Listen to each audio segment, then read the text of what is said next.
जिल्हा मध्यवर्ती सहकारी बँकेने बँकेच्या संचालक तसेच संचालकांशी संबंधित नातेवाईकांना नियमबाह्य कर्जपुरवठा केल्याने बँकेला रिझर्व्ह बँकेने 7 लाख रुपयांचा दंड ठोठावला आहे।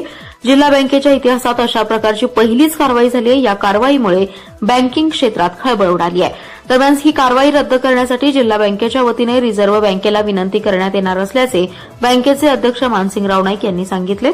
जिल्हा बँकेलाही रिझर्व्ह बँकेने 24 जून 2026 रोजी बँकिंग नियमन कायदा 1949 मधील सेक्शन 35, 35A आणि 47A तसेच सेक्शन 20 आणि 56 नुसार कारवाईची नोटीस बजावली होती।